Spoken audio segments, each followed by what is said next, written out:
What a wonderful way to start.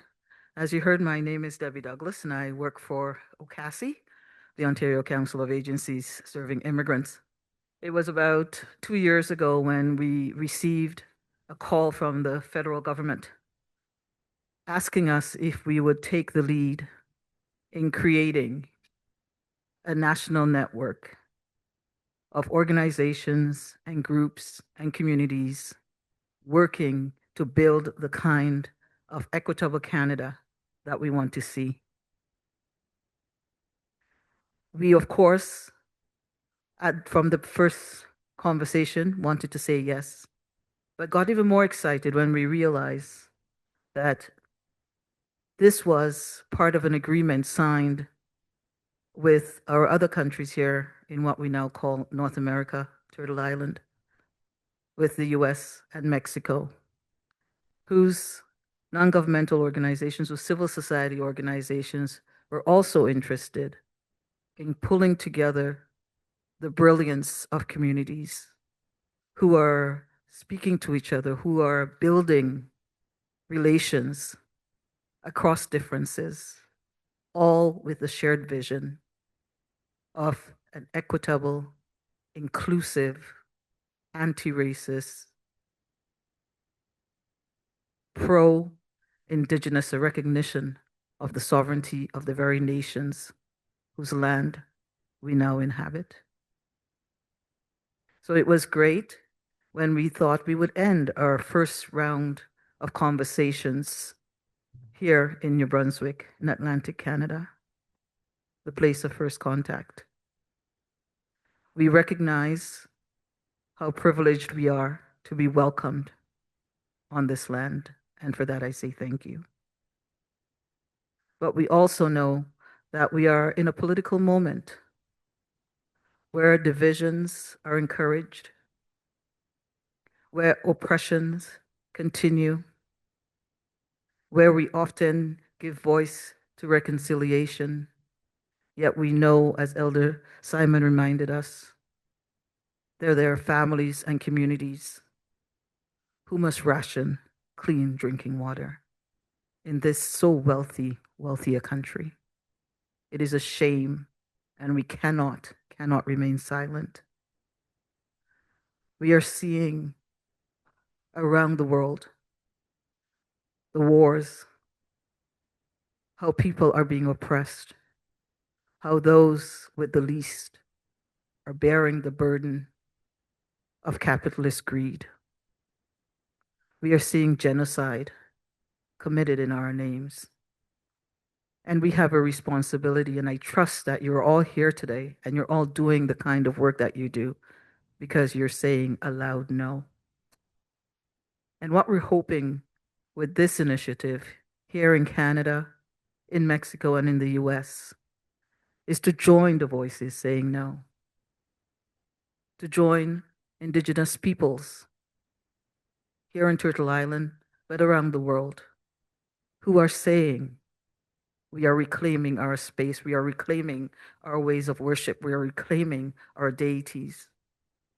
We are bringing a different lens to this work we call equity work. We are saying yes to reconciliation, but on our terms. And so I look forward to our conversations today, and I look forward to the work going forward here in Atlantic Canada and across the country, and as we work together with our colleagues in Mexico and the US. Enjoy your day. Thank you.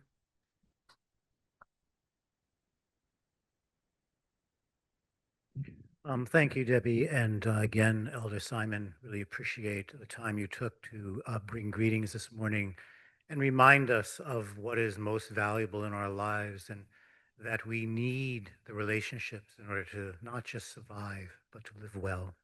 I'm reminded of that all the time in terms of my own personal life, about water, about the relationships to plants and animals and each other.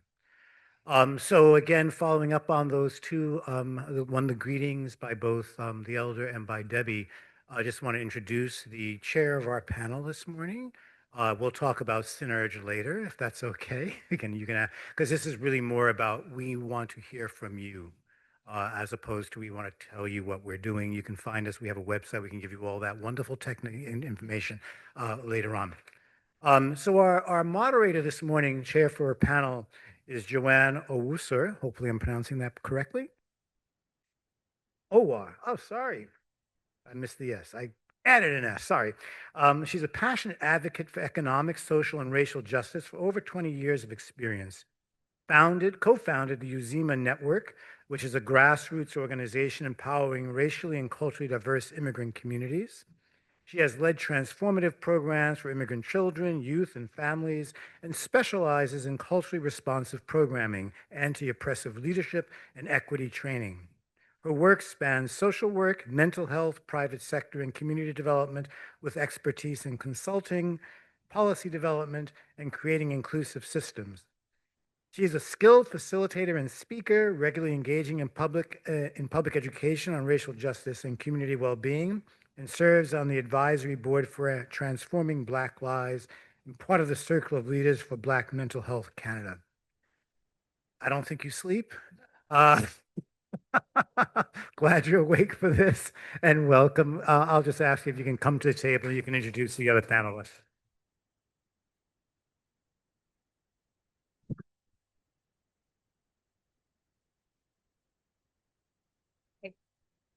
Um, Thank you very much, Charles. I was listening and thinking, wow, okay, good work.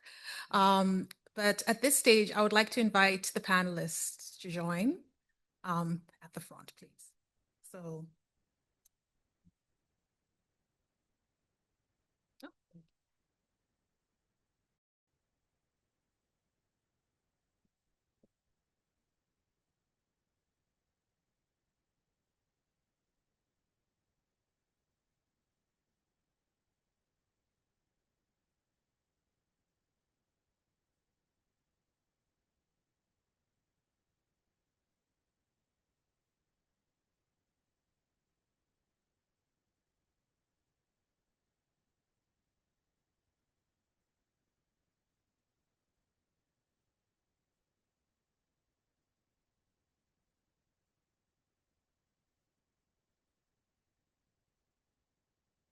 Okay, wonderful. So it truly is an honor to welcome you to this conversation today, part of the Canadian Network for Equity and Racial Justice, CNERJ. Today's conversation, racial justice, decoloniality, and equity, is not just, a planned or scheduled session. It is a very deliberate offering, one that was envisioned, initiated, and brought to our community with a hope that its impact will extend beyond just these walls, into our communities, into our practice, and into how we understand and enact justice work and reconciliation. This forum is a contribution to a wider archive of truth-telling and collaboration, rooted in lived experiences, shaped by conversations often held off stage or in hushed tones, and driven by the urgency to move beyond what can often feel like symbolic gestures towards more meaningful and lasting structural transformation.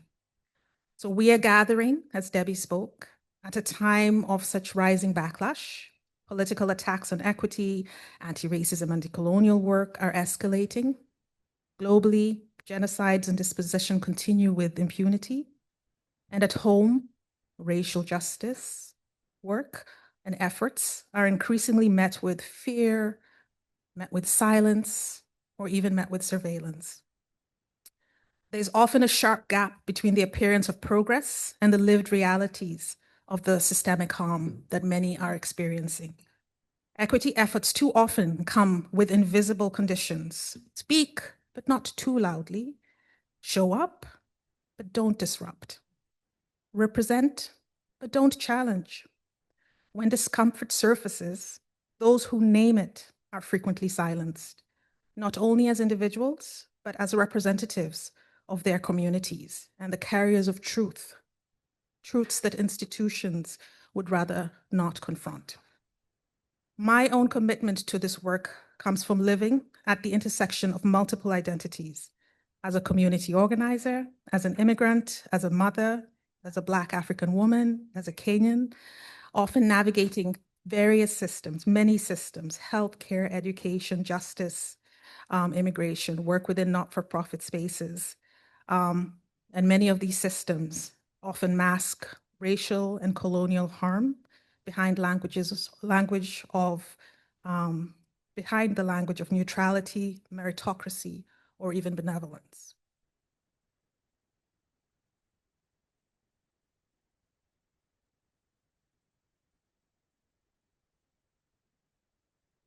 So, as I speak and I listen from all of these places, not to claim authority, to stand in accountability and in alignment with those who refuse to be silent. This session is not centered on any one voice. It is about our collective reckoning, our shared learning, and the courage to unlearn and rebuild. This is an invitation to listen with care, to stay and sit with discomfort, and to ask ourselves not only what we're willing to name, but also what we're willing to dismantle, repair, remake, and reconcile. So let's begin. Before we dive into today's meaty and meaningful discussion, I would first like to invite each of our panelists to introduce themselves briefly.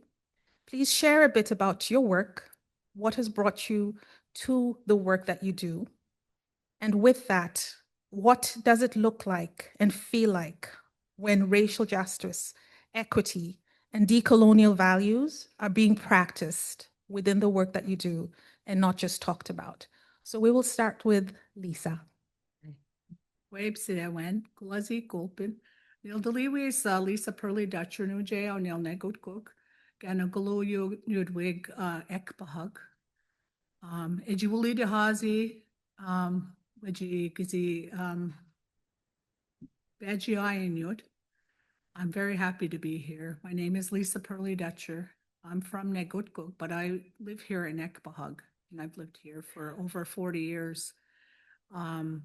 So it's my home too. So it's like our people traveled up along the Wooloostook, and that was our highway before these paved highways were created.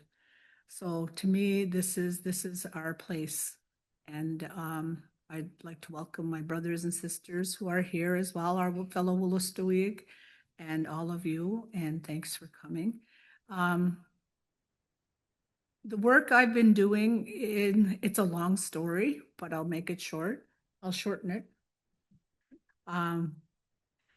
Joanne, we did a presentation with you about a month ago, maybe. Yeah, and that was a long discussion. So you know how long I can go on. Try not to.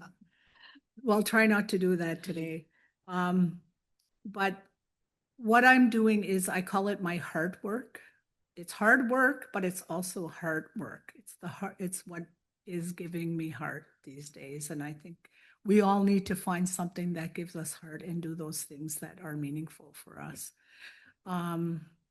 My life, besides being a full-time mom, and I still am, and raising 4 sons and with my husband, and working as a registered nurse, community nurse, actually in Sidansisk. I've worked here for a number of years, and then I've worked in a lot of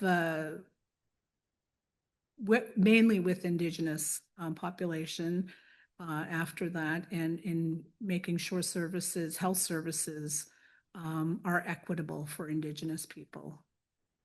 And I also did that at a national level. So it's been my career, my passion to make sure, that health is equitable for our people. And so when I took this kind of curve into language, it really wasn't a big curve, because to me, I really see language and culture, access to your language and your culture as an act of good health, of having good health. So it really, to me, is something that was a good fit. And because of my experiences in being denied my language as a young child, it really was something that I knew for my own wellness I needed to achieve for myself.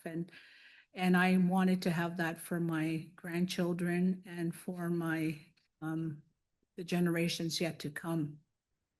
I want to thank the elder who opened up today too, because I really feel like she is, she emulates this work as well in her own life. In spite of a lot of the suffering that she does go through. And I really feel like it's too bad she wasn't able to sit and talk with about, because I think she has so much to offer in terms of the struggles, in terms of missing and murdered Indigenous women in this country and in her own personal life. So I really wish she could have stayed, but she had to go to another meeting. But that being said, like I said, I'm working with Gakiman right now, which is a school that I helped to found with a few other people. And I didn't ask anybody for permission for this because I thought, this is something that we need to do. And it started at my kitchen table, and I invited a couple of the elders and some other people who I had finished my language program with. And they were all like, yes, we need to do this. And they're like, well, how are we going to do it? So it's like, we'll figure this out. We're pretty smart people. We can do this. Anyway, so we're in our third year now in a language immersion program. And we've had our struggles with it. But it's something that to me somebody said, should we do a feasibility study on Gakiman to see if it's actually feasible? I said, I can already tell you right now, it's probably not feasible for you people who are doling out the money but it is feasible. It's necessary for us to, revitalize and to save and reclaim our language back, because it's at the essence of who we are as Indigenous people. And you really need to know what we know about, especially in this day and age. Our worldview is vitally important. And you won't know that if our language, because our language carries that knowledge. And if you don't have that knowledge, this is what, and it was foretold that these sorts of things would unfold, and that our people, there was going to come a time when the people of the world would be looking to our people for the answers. And we're in that time. We're in that time right now. And when she raised that glass of water, I said, exactly. Water has memory. There's even a research that was done on water and memory. And look it up. It's really fascinating. It's one of the few books that I have like I just could not put it down. It was so fascinating. But to me, that is the if you didn't understand what she was saying and the depth to what she was saying, you need to spend time with elders and learn why that statement, that simple statement or act that she did, was so vitally important. It is, and it's for our survival, really, it is. And, to me, it's every day going and spending time with those little ones and seeing that's what gives me hope, is when you work with little kids and you're able to, give them joy and give them purpose and hear what they have to say and what they need to say to us. To me, that is a gift that flows both ways. And when we named our school Gakiman, it means teach me. Gakiman means teach me. So it doesn't mean I'm the teacher and you're the student, but it means we're both teachers in this moment, and we're teaching each other. So as I teach you, you're teaching me. So that's a reciprocity that happens. And to me, that's the beautiful process of working and with young people in this language and land-based program that we're conducting. So what was your question again? I think there was something about, oh, You've infused the answer in there, but the question is, so what does it look and feel like when racial justice, equity, and decolonial values are being practiced, not just talked about? right, yeah. What it feels like, I want to start with that because um, I really think it will feel safe. It feels safe when we're respected and when, you know, we come from that place of honoring one another. I really think that, and honoring and seeing our differences as a gift. And I think that to me is, that's a beautiful place where I hope we can eventually get to. I think some of us are moving in that direction and are there, but I think the majority are not there, and that we need to kind of stand firm in it and know intentionally what we're standing for. Mm-hmm. It's very important. And so to me, that space of, um, you know, and some people might see it as like, oh, you know, maybe that's not, you know, it's not, again, I always go back to economically viable or sustainable, or, but that's coming from things at a particular perspective. And I'm not against sustainability, don't get me wrong, but it's just when what's driving what you're doing, if it's all about the profit and the money, then it's not the good intention of that work. And I think if we, and we get caught up in it too as Indigenous people, we're not exempt of that. Like, you know, greed's in every culture. And I think it's something, it's a sickness. And I think that, you know, if we can, those of us, and try to battle that battle and try to help illuminate it in some way, to our leadership and to those who are making decisions, I think that's really what we can do. I mean, we can only make small ripples and small changes, but I think those little ripples can make a difference as well. Um, and like, to me, I see that, like, I feel like if we lived in an equitable place, that, you know, our elders, like oftentimes I know in my own community, they always say, oh, election time, that's all the chiefs say. Oh, you know, elders and the youth come first. Well, you know, we have to see the actions. The actions have to be there. And I think that, you know, when we speak these words, and, you know, and I try to go to the electoral, what do you call it, speeches, and kind of say, when we say these words, we need to, it's about honoring yourself and what's coming from your voice, what's coming from your pipe, as Andrea put it. I think that's really all that we're responsible for at this point, like ourselves and how we conduct ourselves. So to me, if I feel like if we can stand strong in that would really make a huge impact in the rest of society.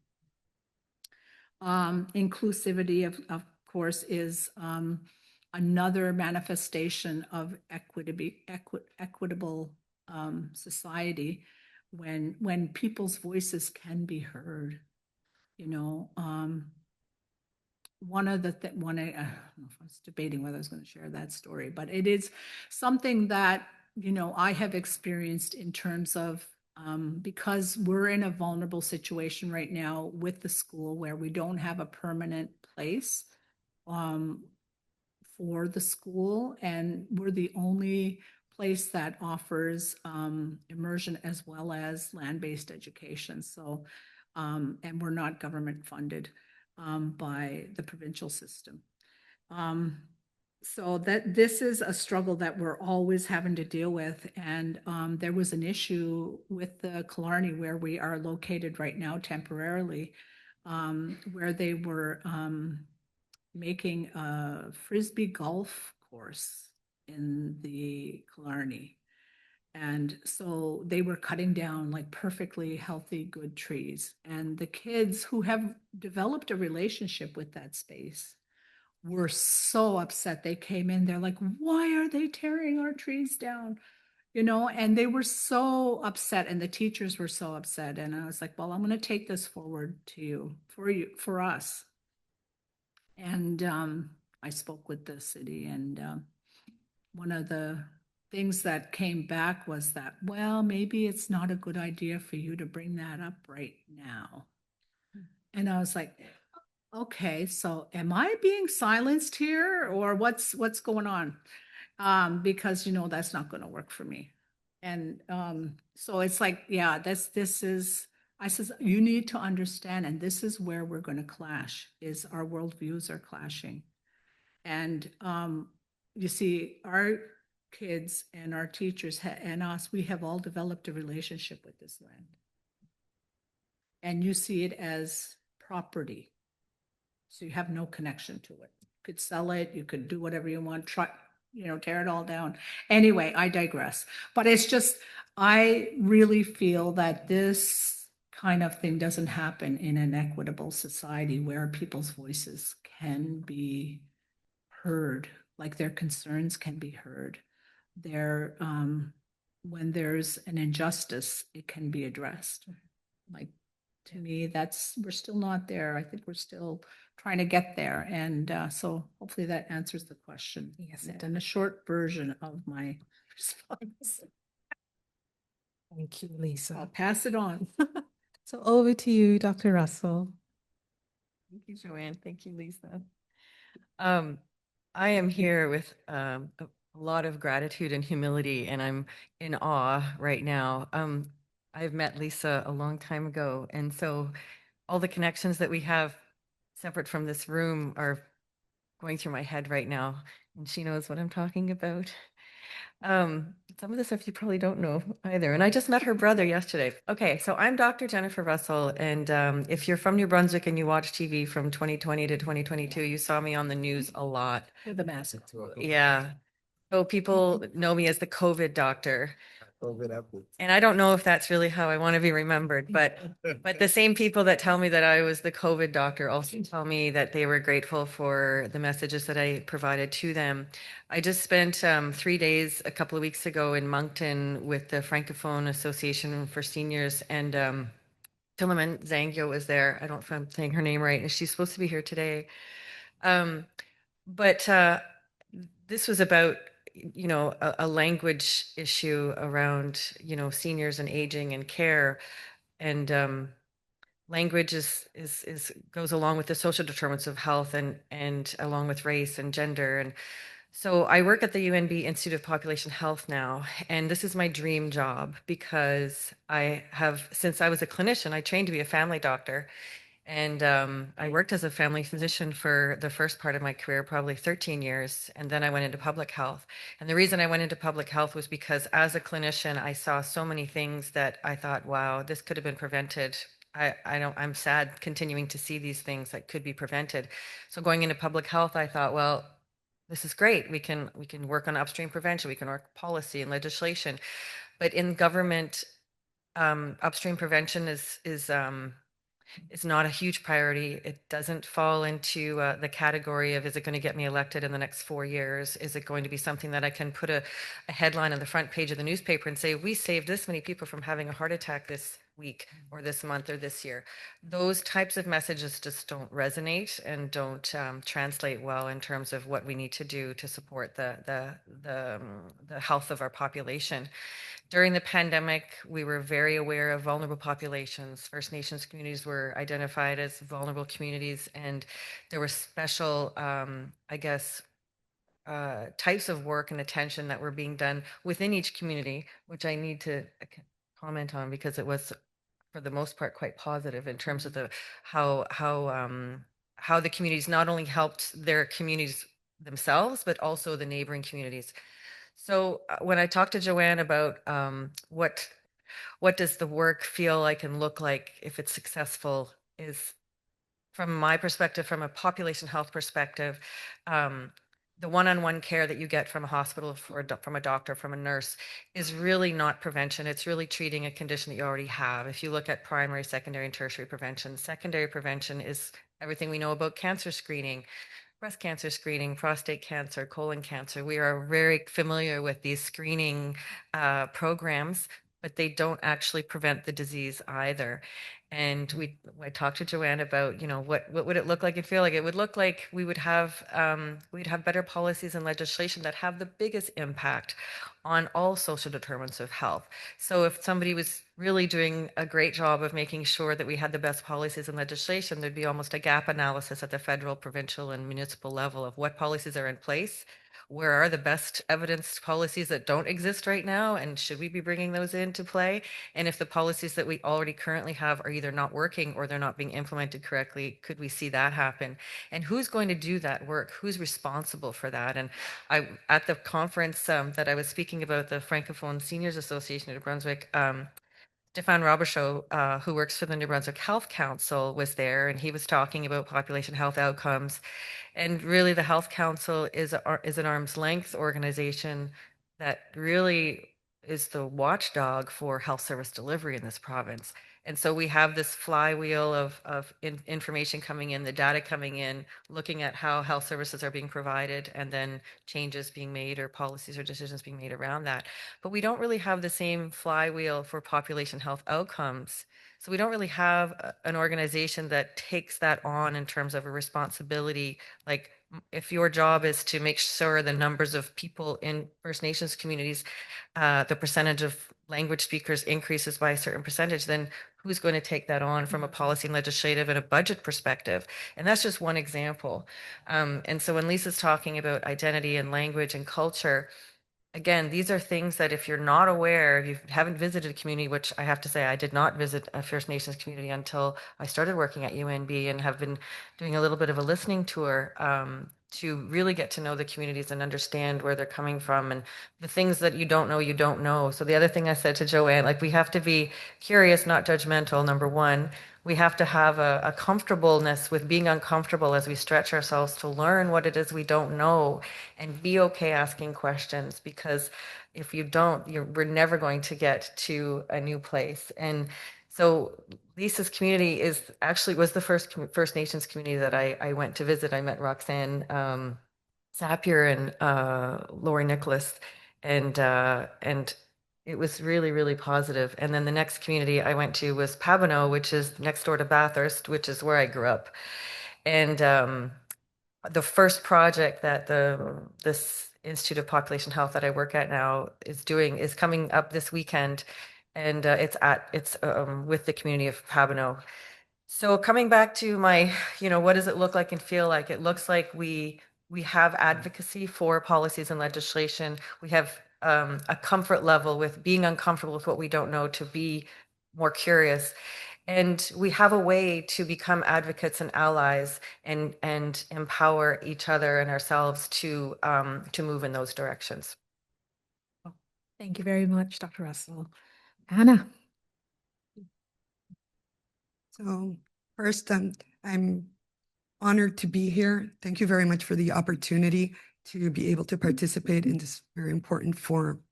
So I'm Ana Santana, and I'm with Ola New Brunswick. It's a settlement organization that is provincial, and we do settlement without, we do not discriminate based on immigration status. All of our services and our assistance is available for any newcomer or immigrant, regardless of whether they are refugee claimants, refugees, temporary foreign workers, economic immigrants.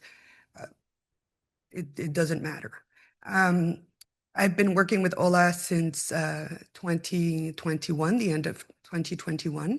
And apart from settlement, we also were very vigilant of appropriate public service intake and delivery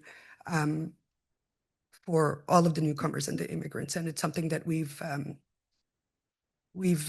worked very hard on. We've discovered a lot of barriers in our work, and we do our best to try and address them and bring them down little by little. Some of them are a little bit more challenging than others. So I know that there's a question in there. Yeah. Yes, I know that there's a question, and I've prepared the answer to that question. Actually, I write everything on my phone. I'm not going to be looking at text messages but I'm just going to read from my phone. So I believe the question was, In terms of the work that you do, what does it look and feel like when racial justice, equity, and decolonial values are being practiced and not just talked about? okay. So in my community, there is no homogeneous widespread practice of these values. In many sectors or public service areas, intentional and conscious practices to implement practices that uphold racial justice, equity, and decolonization vary in efforts of compliance, and in some cases, guidelines or directives that describe or instruct on these practices do not exist.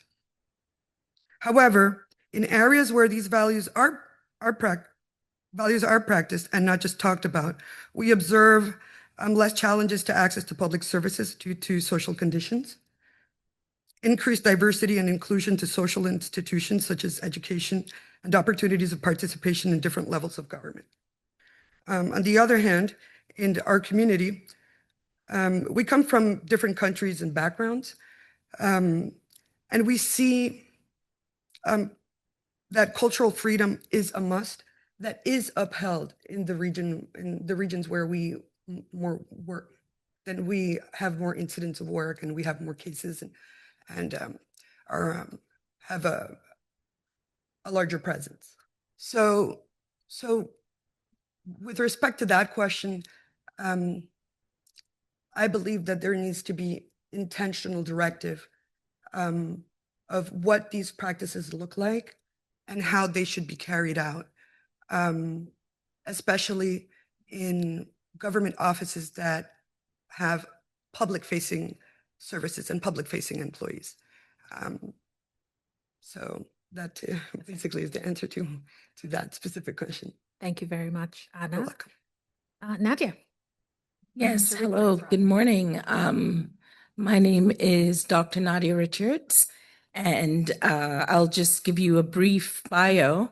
I was born in these lands, but I come from a African Caribbean family. So my people were displaced during the transatlantic slave trade, kidnapped and displaced. And then my parents would find their way up here to go to school in the 70s. So currently, I am the Associate Vice President of Human Rights and Equity at the University of New Brunswick. And my area of research is specific to African women, pre-colonial, colonial, and contemporary times of African women empowerment. But understanding empowerment also goes with understanding the struggles, the barriers, the various systems that have fractured African countries, communities, ethnic groups. So with regards to the question and what it would look like, I think it's important to also identify what are the issues now. And when I think of three areas that what really means a lot to me is education, healthcare, and the workplace. So we know that, and I will center myself in this and lean on my lived experience.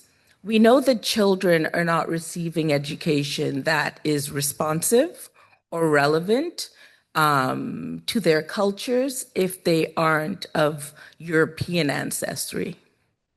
So that is one of the gateways of focusing on equity. How can we center Indigenous knowledges from Turtle Island, as well as the global Indigenous knowledges of new children coming into the system? How do we create, as I said, relevant and responsive education so children can feel seen, know they're seen, and know that they're part of a community? And this finds its way right through to post-secondary. How do we establish programs that focus on indigeneity? that focus on global indigeneity, that focus on African ancestry within post-secondary institutions. And when we look at what is currently being presented, we identify the gaps. And what is most telling when we look at the educational system, we know the indigenous peoples have been here. We know that African people were brought here, either freed or they were enslaved. And we know that they have been here since 1783 or before.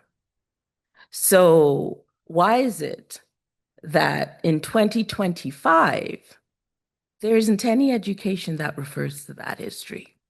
So that's one area. The second area is healthcare. And again, the issues. Why does someone enter an emergency room and they experience racial harm by an ER doctor? Why is it that when an old man at 86 is receiving brain surgery, his finger is broken at Sunnybrook Hospital? That was my grandfather. And then they placed him in a room with someone who would have been in his 20s, handcuffed to a bed, and he was traumatized. So why does this happen? Again, we need to look at the ways in which these areas are going through a process of decolonization, how people are invested in understanding the lived experiences of Indigenous, Black, and other racialized groups, and also really understanding the issues in which these people experience. And then practice at the workplace. We also need to find ways to speak about our lived experiences openly and feel safe, and also have an opportunity to express our own indigeneity without feeling shame or targeted for doing something that is different. So to answer your question now, in my community as well as in work, racial justice, equity, and decolonization, those values look like a safe place. A safe place for my child, a safe place for me, a safe place for my colleagues, a safe place for those of us who may not be normalized within the society that we live in terms of how we look. And creating that place where we feel a part of a community. So I think in the larger scheme, that's what that looks like to me. And also people taking it upon themselves to go through a true exercise of decolonization and call racism racism, call Indigenous racism, anti-Indigenous racism, anti-Black racism. Say those words and not shy away from it. Because until we do that, we cannot rupture what has been created over the course of centuries. Thank you. Thank you, Dr. Richards. Yes, please feel free. Over to you, Carmen. Okay, perfect. Well, thank you so much for the invitation. So my name is Carmen Budilian, and I'm the Director of Membership and Intersectionality Initiatives at the New Brunswick Multicultural Council. So NBMC, the short for New Brunswick Multicultural Council, is the oldest umbrella organization in Atlantic Canada, representing 20 member agencies across the province, from small rural settlement agencies to large urban organizations, including ethnocultural associations. So we have here, I'm honored to work with Anna from HOLA, who is one of our members, and also Yusuf from NBAA. So on a personal note, I was born in Romania, and we immigrated to Montreal in the 1990s. And I speak Romanian, French, and English. And I also want to acknowledge that as a white cisgender woman working in this space, I approach this work with humility, commitment, and ongoing learning and accountability. So to answer the first question, so what it looks like. So at NBMC, we are building programs that embody these principles in action.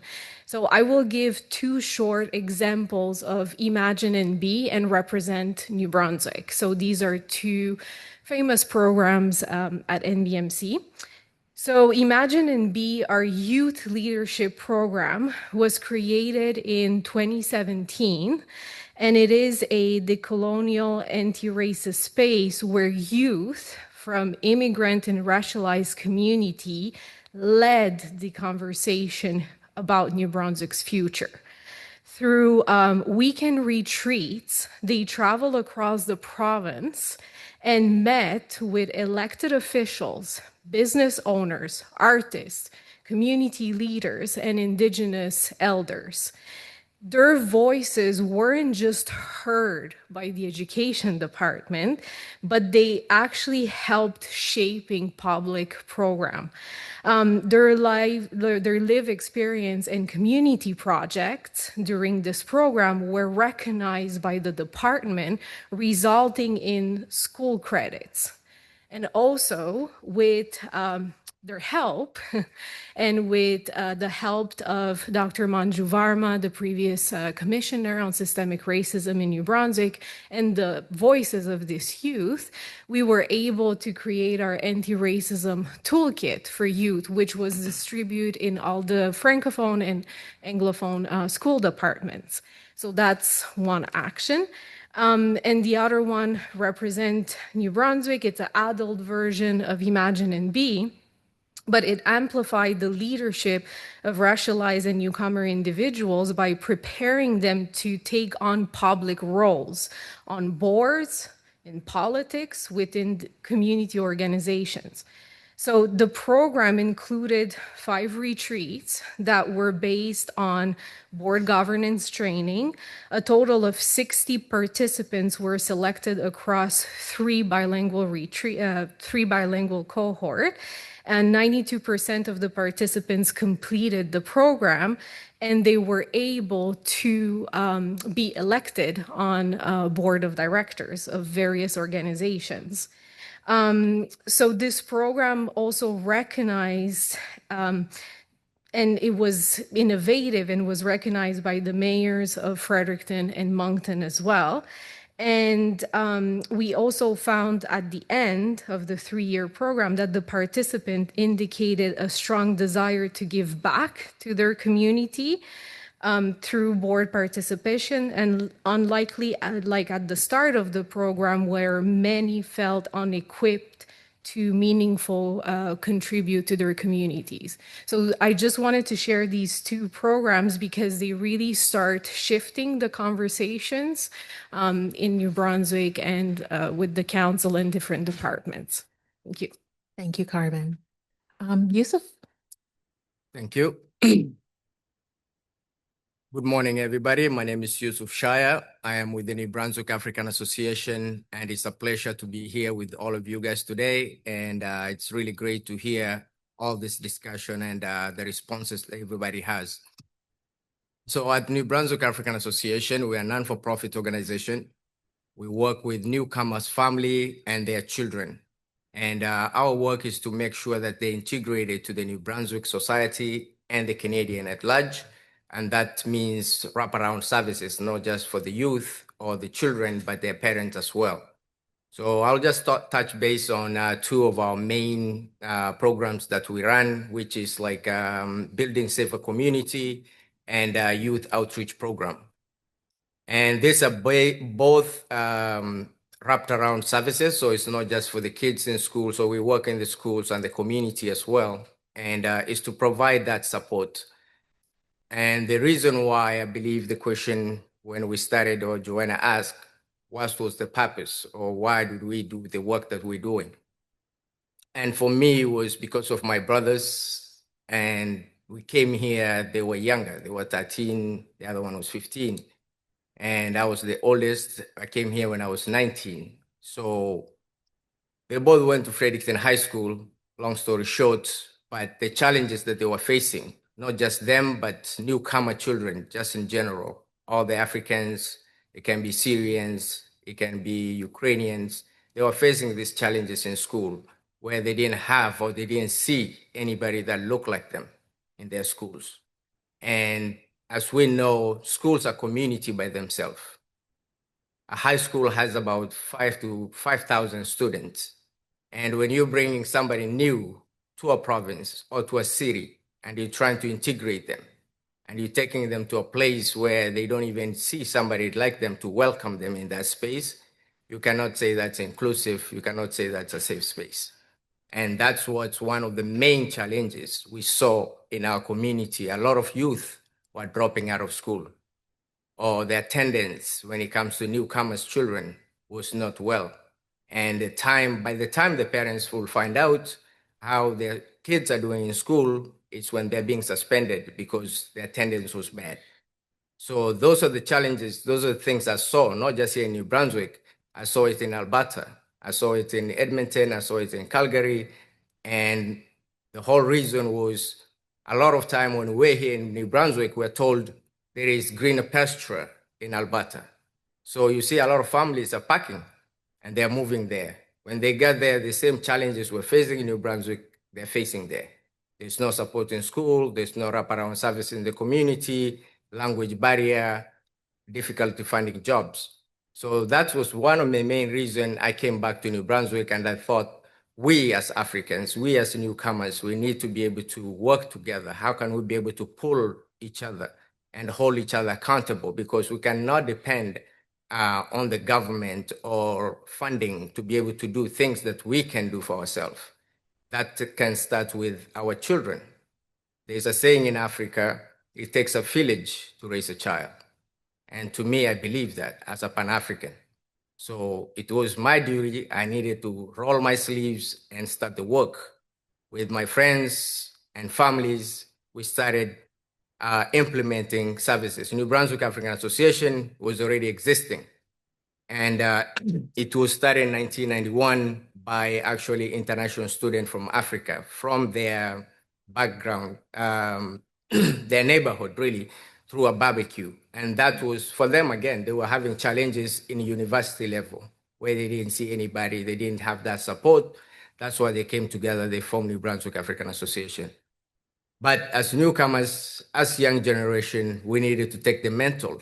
Our elders had did the work, so we needed to be able to carry that torch and to be able to do the work. And that's how we came about to be able to provide those programs. As I said, youth outreach program came about. We got some funding from the federal government, public safety. That was a 4-year contract to be able to help with the schools. So that funding ended up this year.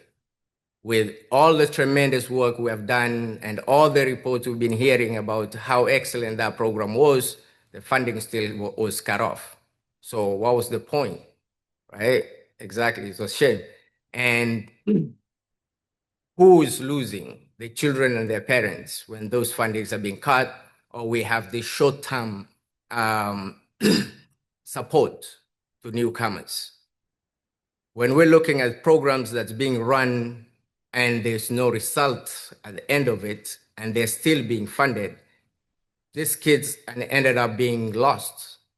Their schools are not having enough capability to be able to support them. So even with the funding being cut off at New Brunswick African Association, with the work we do, we continue the work. We didn't, because we love our kids and we love our community. We said we're going to continue the work with funding or without no funding, because that was not why we started the work that we're doing. And for me, really, how does it feel? Let's talk about school. So to me, it feels like racialized youth walking into a school, walking into the community centers, and they feel being seen, for them being respected. and for them to be able to feel they're being listened to. And those are the things that, like, most of the time, young people, when they're being asked questions, we tend to be able to just listen to them, take the information, they give it to us, but they don't see the action. So we just came from this past weekend, we had a racialized youth summit at St. Thomas University. And those are the things, those are one of the questions they were raising. We've been researched, we've been interviewed, but still the funding is being cut off. Programs that they had in school are being cut off.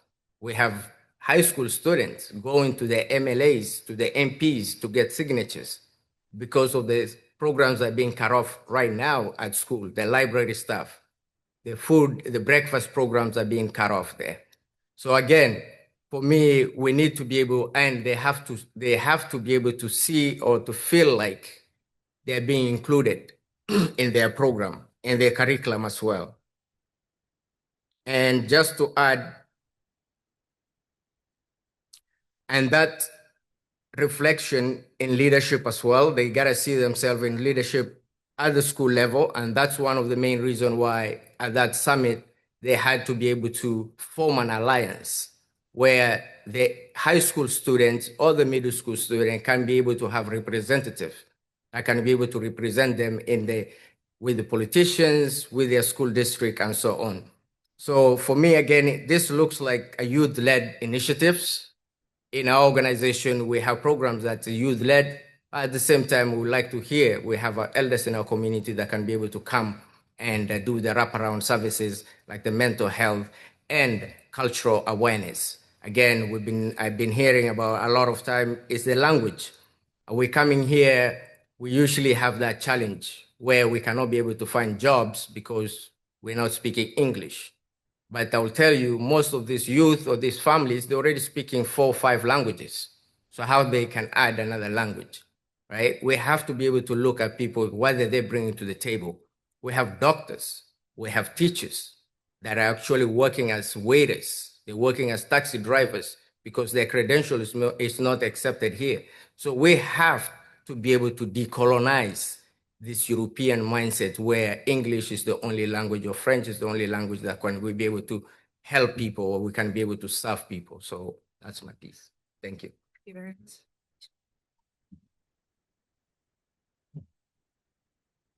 But to you, Henrietta. Good morning, everyone. My name is Henrietta Obajimo. I'm a community racial justice advocate. I'm also the founder of Black Moms NB, and we are a not-for-profit organization here in New Brunswick who are solely focused in empowering Black women and also providing a safe, supportive environment for Black families here in New Brunswick. How did Black Moms come about? It actually started with me and another parent of a child in my child's class, just because we just noticed something wasn't right. You know, my daughter would come home and she would say certain things. I was really confused. And I wanted to know if she was the only one experiencing this. Well, she also mentioned there's another Black girl in my class, you know, this is also happening too. And I had to go reach out to the parent and we realized, okay, something is wrong.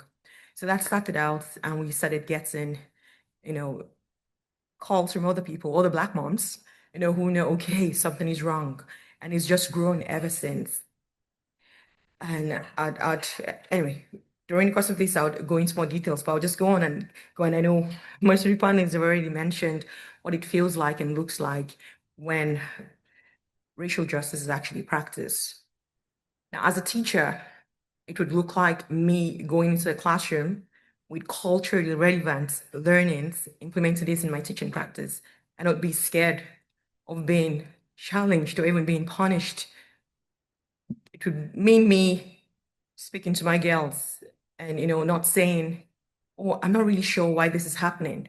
Because my kids come back and they have questions. I've got 2 girls in the school system and they always come back. On the ride to school this morning, my 5th grader wanted to know why an event, well, a Black history event that was held in Moncton, she worked so hard creating so many things. And she's the only Black girl in that class, I would also mention. And she had done a lot. I also came in, and this was after me reaching out to the principal, because I wanted to know why no Black parents get called during the Black History Month. And I got called finally for the first time after 6 years to come in and support the teacher in doing different things to celebrate Black History Month. And I remember we did a lot. My daughter was so excited because she had me come into the classroom and doing all sorts. And there was an event to celebrate the Black History Month in Moncton. And my daughter was so confused when she came home. She goes, "Oh, they have selected the people going to Moncton and I'm not among." I'm like, "Oh, maybe they called all the Black kids from different classes." She goes, "No." I'm like, "So who did they call to go to this?" "All white kids." And this morning she wanted to know, because kids would always talk. And she wanted to know, she goes, "Mommy, it's very unfair that people who went over to Mountain to celebrate the Black History Month stopped at Starbucks. On the way back, stopped at Tim Hortons." She goes, "It's not fair because that was my work." And I'm going to be really honest. I did not know the response to say to my child. So I just kept saying to her, "I honestly do not know why, that's happening." So what it would look like would be for me to be able to say to my child, "Oh, this is the reason why this is happening." Or it would mean me not holding my breath, because right now I always hold my breath. I don't know what's going to happen if my child would give me a call, because she knows I need to speak to my mom if something goes wrong. Or me picking up my kids and my kids saying to me, "Oh, I got attacked today. I got called this, or I got called that." So it's just me always holding my breath. So being able to live through this, if these values are actually being practiced, would actually mean me not holding my breath. Going into a space and feeling seen, heard, acknowledged, having my kids come home feeling okay. Because I'm going to be really honest, I don't think my kid has ever come home, having a very good day. The only time my child came home was 3 years ago. And the first thing she said to me when she was really excited, she goes, "I had a brown teacher today." Yeah. And that was my wake-up call. And that's when I realized my daughter had never had a Black teacher ever. And that's scary when you think about it. And I'm really excited today we have immigrant serving organizations down here, because Lisa mentioned something very important when she was speaking. She goes, "Are people in it for the money, or are you in it to actually help people?" So it would be very nice for you to take all this you're hearing today and go back to the table. And when I mean the table, you're going back to the table where the voices are actually being heard. Because I've been invited to multiple tables where I'll talk and pull my hat out, like I'm doing right now. And I'll see things I've said somewhere else being quoted by someone else. And I'm like, okay. But nothing happens or nothing comes out of that. So I just talk and talk, but I'm never being heard. So this would be me actually going into a space and people are listening to what I'm actually saying. It also means that my child would go to school, and when something happens, she's being treated fairly. My 6-year-old, who is currently in grade 1, has been having issues for the past 8 months. Yeah, 8 months. That was actually the beginning of the school year in September, by a particular child who just keeps picking on her. And nothing has been done about this. I've spoken to everyone. If you're wondering, "Oh, have you spoken to the principal?" Every single person. And I keep getting called back to school every single time.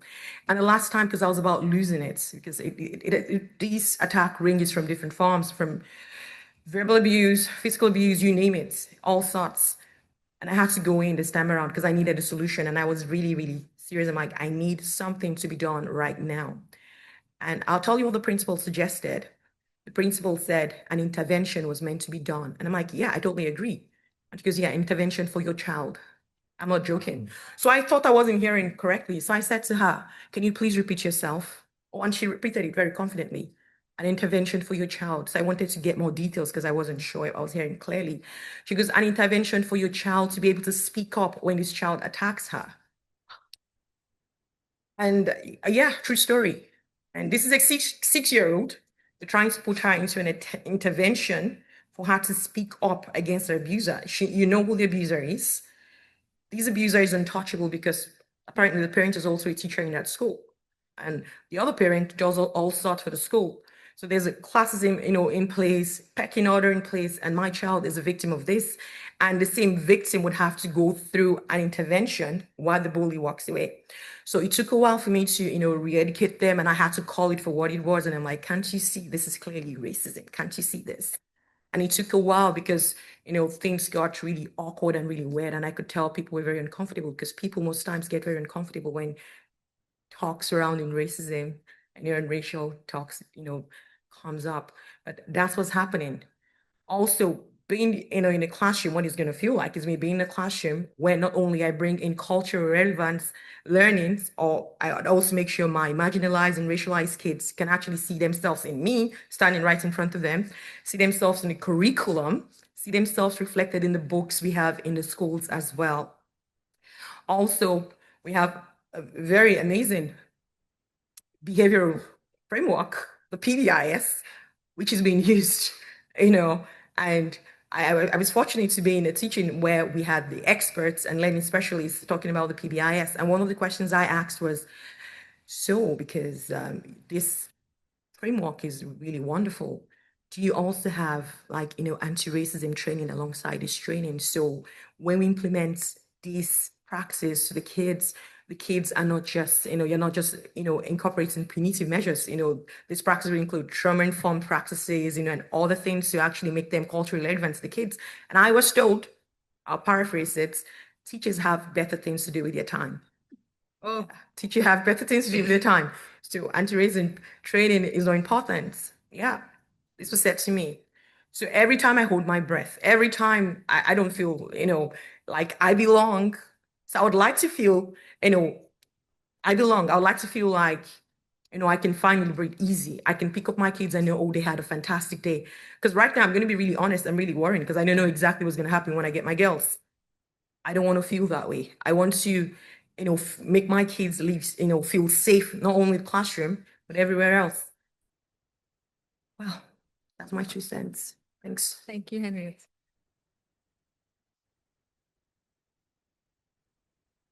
There seems to be a consistent theme across what has been shared. Safety, intentionality in whatever work is coming through. Curiosity and not judgment. Actions, not just words. Youth, families feeling respected, seen and listened to. The need to continue to decolonize mindsets and actions. And this naming of racism for what it is and boldly working to dismantle it, not avoiding or reframing it to allow for non-engagement with this. And so with each of these pieces that you have each shared, my other question is, what do you believe needs to be unlearned at a personal, organizational, or sector level to create the lasting change towards racial justice, decoloniality, and equity within our region? So I think maybe we'll start with Lisa again. Thanks to all. That was really interesting to hear all your different perspectives, and I could have just gone, like, there's so much that we share in common, and it's unfortunate, but it's the truth of what we're living, I guess, in a society that doesn't value justice and doesn't value equity. And so unfortunately, we have to be the ones that stand strong in insisting upon it.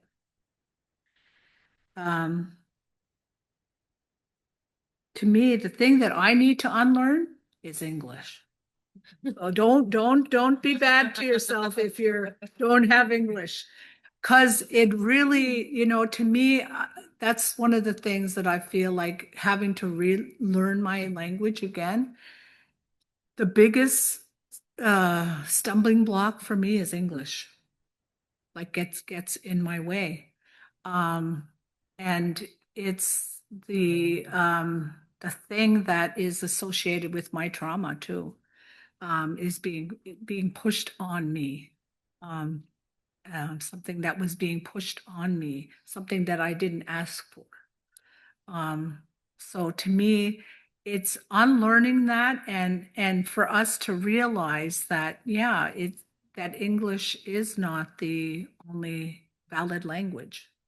That there are many languages, and kudos to you that can speak many languages.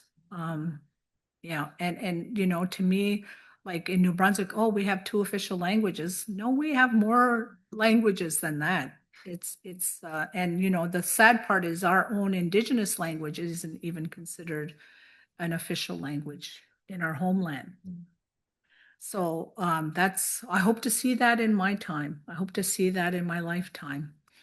That shift starts to happen. And that's why we're starting with these little ones, to help them not to even unlearn, but just to learn their value, learn how valuable their culture and their language and their worldview is, and stand very proudly in it.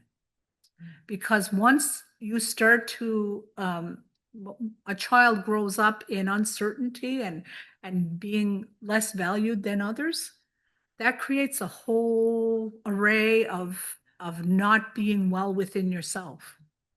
And that's put on you. It's put on you. And I'm only able to undo that as an adult.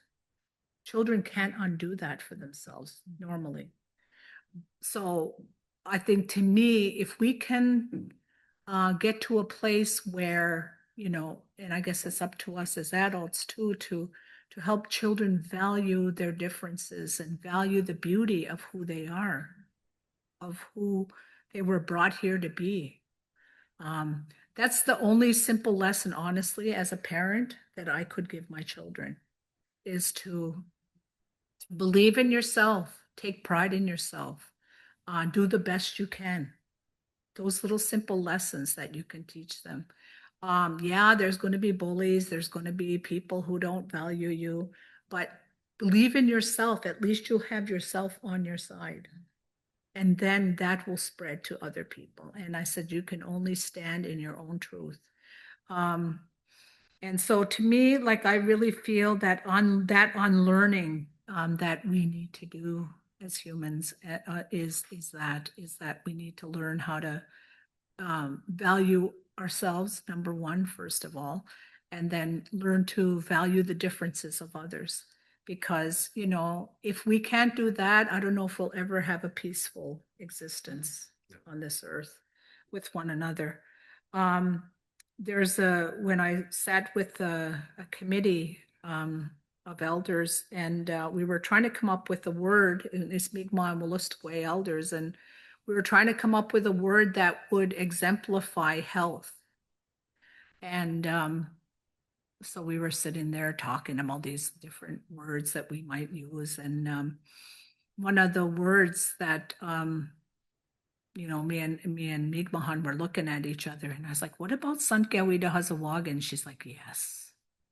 And there was no question about it. She says, it's the same word in Mi'kmaq. And what that word means is that your peaceful thoughts. Because health starts in the mind. If your mind is unsettled, the rest of your body is going to be unsettled. And allow illness to come in, or to manifest. So from our perspective, that peace, that's where health comes from. That's where our health and well-being is going to that's where we will find it. So we have to start here. Of what are we putting in front of our face? What are we looking at? What are we reading? What are we exposing ourselves to? So create those peaceful place for ourselves. And that's why our ceremonies are so important in our culture, because that's what it helps to bring for us. Even though there's so much happening in our own personal lives or out there in the world is unsettled, we can go into ceremony and we find that little bit of peace for ourselves, and that will help us emulate that out to other people.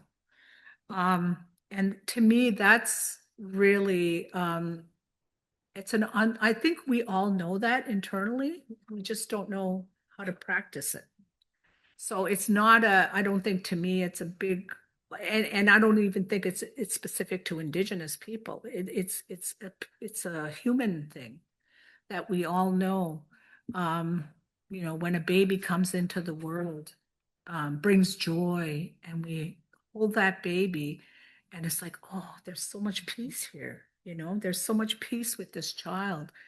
I wish we could hold that for that lifetime. You know what I mean? Because I think that really is what we all crave. We all crave that peace, that acceptance, that place of being seen. And I think that, to me, that's where we need to get to. We need to unlearn this. And I get caught up in it too. It's like, all the terrible thing, everything that's happening in our world, and the things that our young people are being exposed to.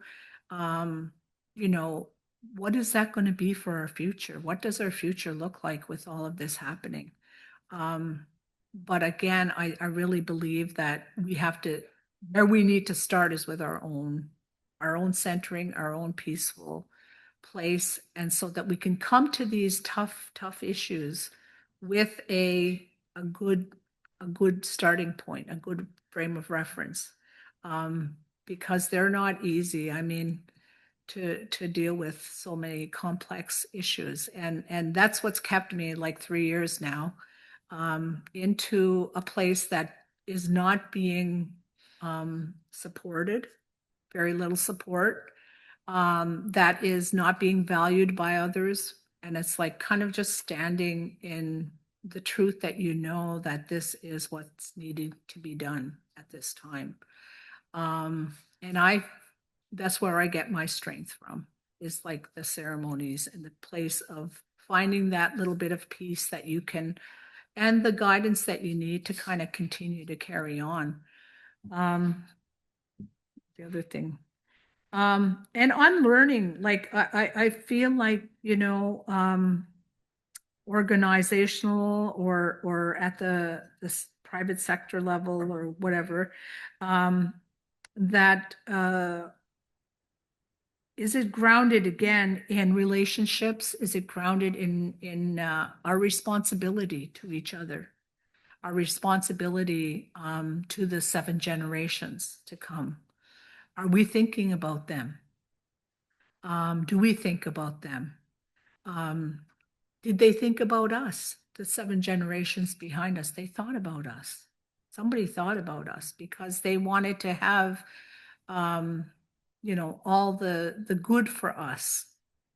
I know, I feel that from my ancestors, that, all the things that they did, even though, like, I remember going home to my grandparents' house, and even though they could not speak English very good, they would try to speak English to me. And I'd be like, no, don't speak English to me.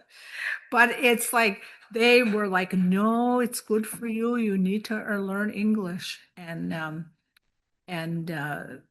so to me, even though I think they didn't want to see me punished in the day school, so I think that's really what that was all about. And I only understood that until like later on in my life.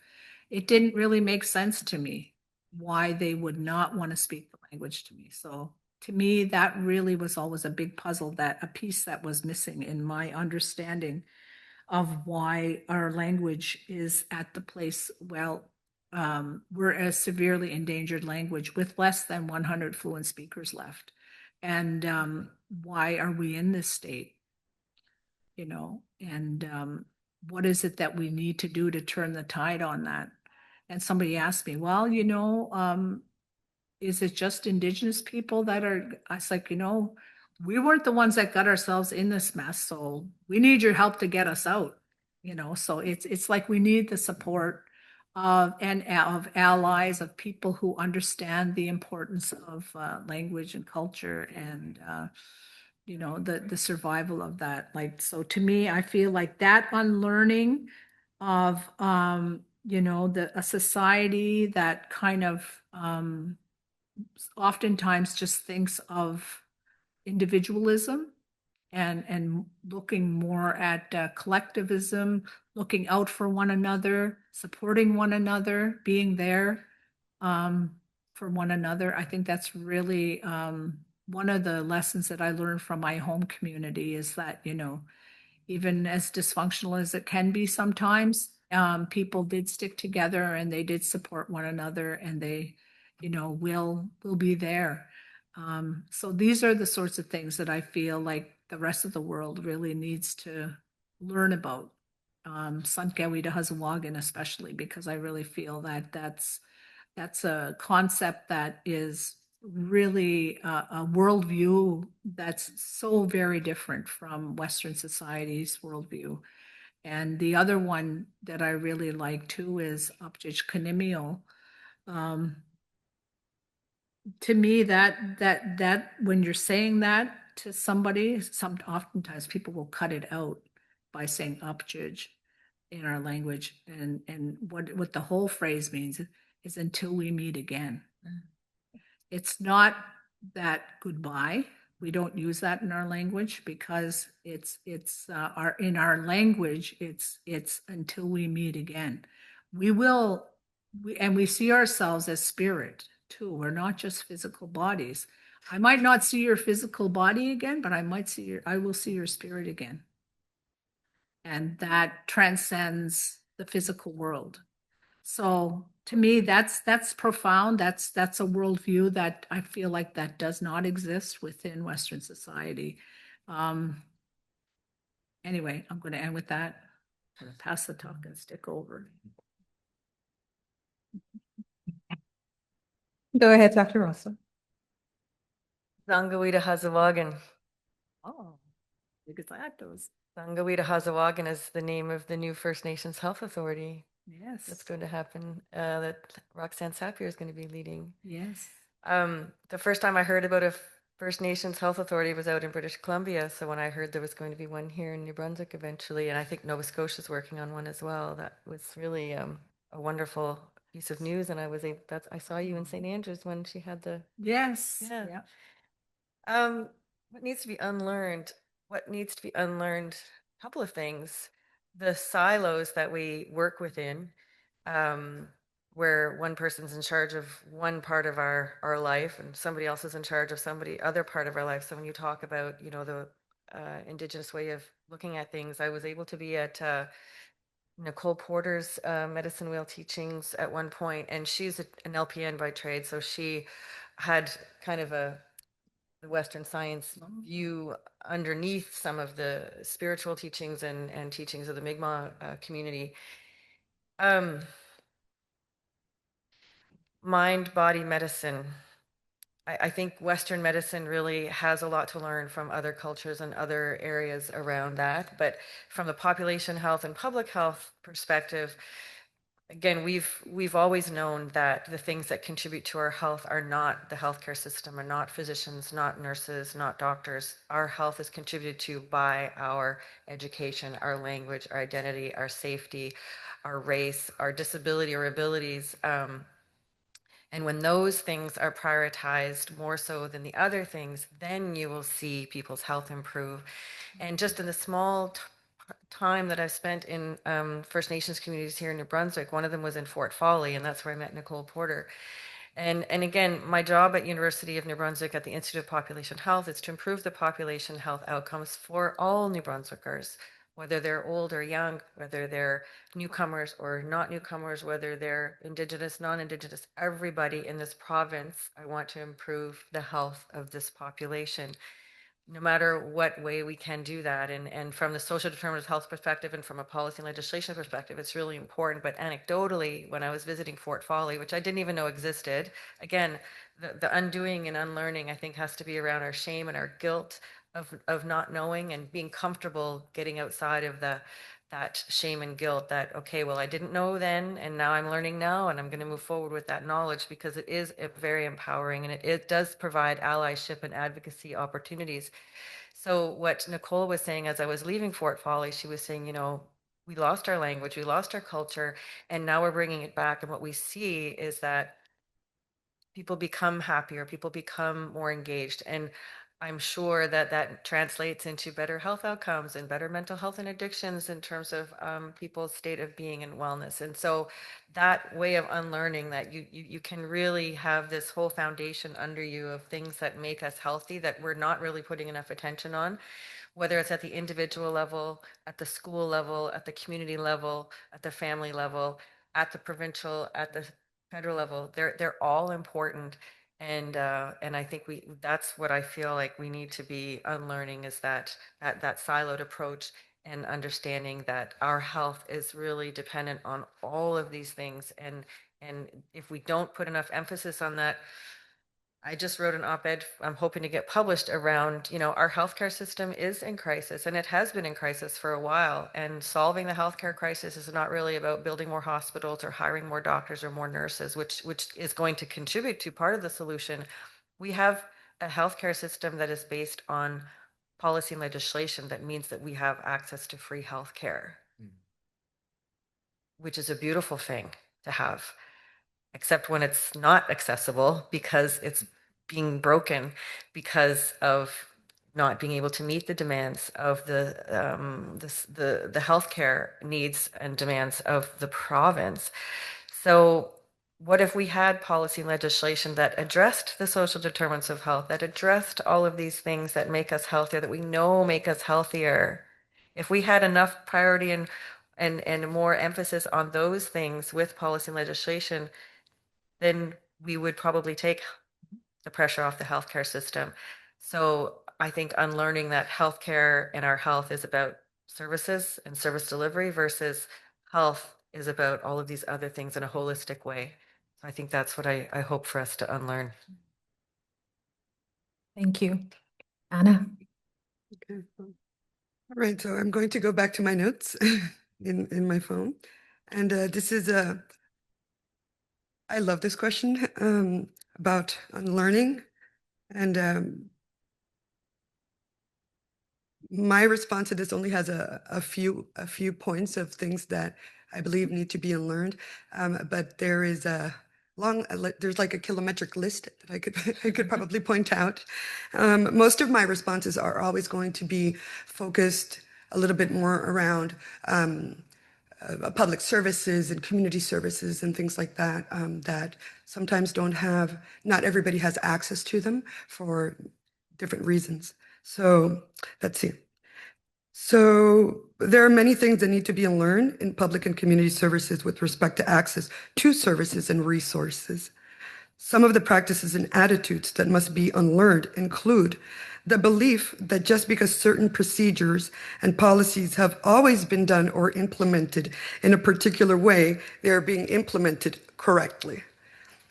And on top of this, it's important to unlearn attitudes of inaction when we are faced with policies and procedures that lack reasonableness and in many cases are arbitrary.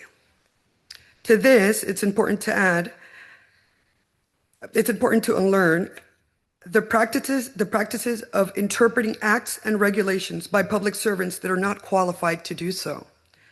We have observed cases where entire groups of individuals are barred from public services while being eligible to benefit from them, pursuant regulations under the Act, only because there has been misinterpretation, a lack of reading, or the regulation or act was not appropriately understood. So we have seen cases of this, for example, in access to public education.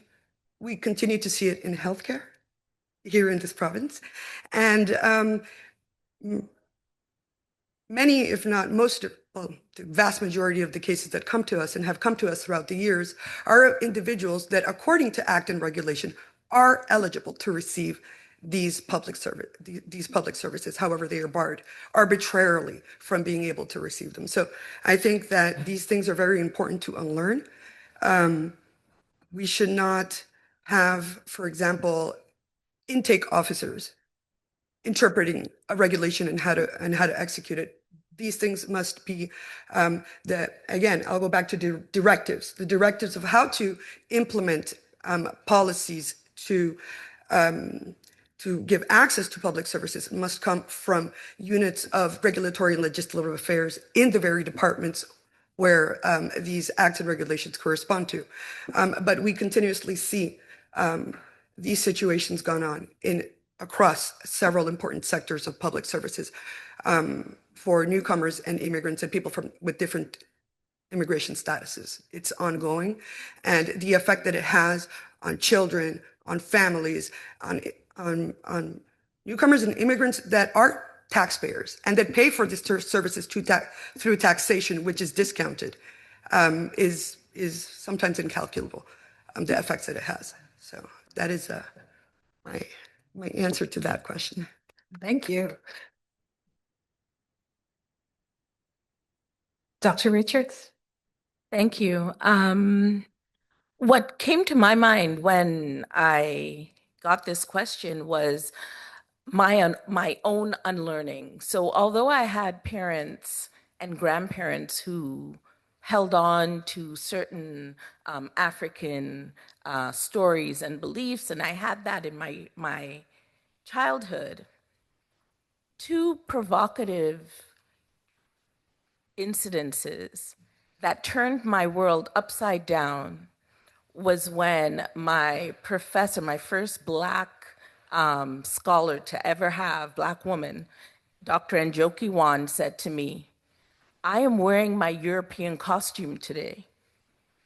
And I looked at her and I'm like, "European costume?" And she said, "Yes, when I wear my indigenous clothes, you know that it is my clothes." And that completely reframed the way that I started to view our African indigenous clothing, that we have been put in something, that we've been wearing something that hasn't even been ours in terms of the wear, the clothing that we wear. And the second provocative instance of my own unlearning was when Dr. George Day, who's another professor at OISE at UFT, said to the class, "In my class, we're going to center the voices of Black and Indigenous people. And if you have a problem with it, you can leave." And I had never heard that in my life. And it turned things for me. And so when I think of unlearning, and that made me unlearn certain views that I had that were packed in colonization, that I had to unlearn the way that I understood myself, the way that I understood my voice, that I had the right to have a voice. So it's a really big question, but the attitudes that we have, the opportunities like this to have open, candid, safe conversations about these issues, I believe create, and Lisa, I know you spoke about ripples. It creates that ripple effect that can help us all unlearn. So I don't want to say education, but these opportunities to be in community and to talk and to try to understand some of the issues and challenges individuals face, I think allows us to unlearn. Thank you. Thank you. Over to you, Carmen. Perfect. Thank you. So this question was quite difficult because there was a lot of examples to choose from. But on a personal and organizational level, I would say that one of our projects who challenged us the most and really opened our eyes is the project I Am Visible and Be. So this is a program that is supporting non-status immigrant and refugee women affected by gender-based violence, and it has profoundly changed our Western approach to intervention. With I Am Visible, we had to rethink how we deliver essential information to newcomer women, many of whom are unfamiliar with the laws and do not speak the language. Our team was very creative, and we're very fortunate because we have a team of 5 wonderful women from different countries who brought different perspectives. And they used storytelling. So I just sorry for the people at the back, but they use these storytelling on, intimate partner violence misconceptions. And these were so popular that even people from New Brunswick in the violence prevention sector and in government, they started using these storytelling because it's a very difficult topic to approach people with. And not only that, but they also used translation in multiple languages. So they have created My Personal Journey, which is the story of a newcomer woman and the experiences that she faced and the resources that are available to help her. And they translated in 6 different languages, and these were also distributed to the government officials and to community members.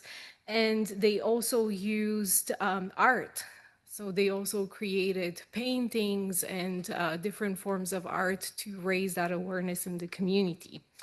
And this program has been very successful because we have a lot of our member agencies at NBMC who also did a lot of information orientation sessions across the province in multiple languages, and we also included healthy relationships. So we've been also able to speak with different families.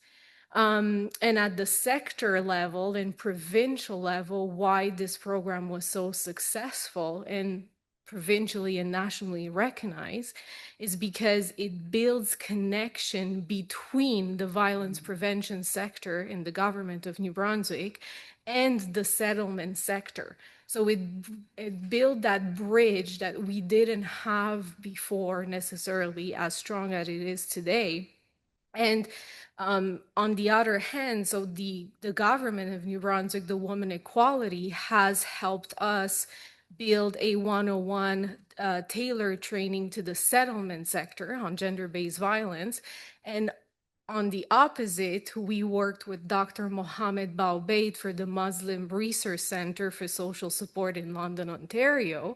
And we build for the violence prevention sector. So when you think about transition houses, outreach program, victim services, police officers, a culturally integrative response to gender-based violence, but with the perspective of a collectivist society. So that was one of the most powerful and unlearning experiences.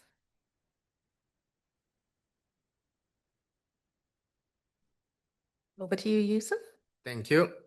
For me, I think we need to unlearn the myth that treating everybody the same is justice. Equity means addressing the imbalance that we have, Indigenous people, racialized community, and so on. And not pretend that it doesn't exist. On a personal level, unlearning the silence and avoidance around race. Organizationally, we have to unlearn tokenism from top to down, decision-making on short-term engagement. For example, I can give an example about funding. I'll just go back to funding again. Because if you look at nationally, or I should say federally, professionally, and municipality, services that's a need, or people that actually need the services as newcomers, most of the time, the people, settlement agency, or I can say province, New Brunswick, Atlantic, probably 12, and they're all white-led organization. This is a settlement organization. They're supposed to be welcoming people here, right? I remember when I was welcoming New Brunswick, New immigration, we say, we speak welcome. That's our motto in New Brunswick. But how can you feel welcome when at the airport, people that are picking you from the airport, they don't speak your language? They don't even know how to tell you, you have a community here that you can go to. You know, there is some services that organization or settlement organization can be able to provide. But again, there is that need of culturally, there is that tribe, there is that community. We need that community. And we find these are the gaps from the get-go. So once you land at the airport, that's the gap. Number one, you don't see anybody that looks like you or that speaks your language. Secondly, as newcomers, when we come here, we don't learn anything about Indigenous people. So we see white Canadians, and that's how newcomers as well, the youth and their parents have nothing or connection really to the Indigenous community. And that's one of the things that we have to unlearn, who does this land belongs to? And actually who welcomed us here. These are the things that we need to be able to educate the younger kids, because in the curriculum, in the schools, it's not being taught. So it's our duty in the community for us to be able to be allies, to be able to make this relationship that's actually meaningful, to be able to understand each other in a personal level. So my first understanding about indigenous issue was my first month in New Brunswick, the challenges that they were having about drinking water. And that clicked to me, and it reminded me where I came from in Africa. I came as a refugee, and most of the time, places that we were staying, we didn't have clean drinking water. So we had to go from here probably to Ormacto and come back with water to be able to cook, shower, and clean. So those are the things. So number one thing, the first month I arrived in Canada, I made my duty to learn about the indigenous community and their struggle.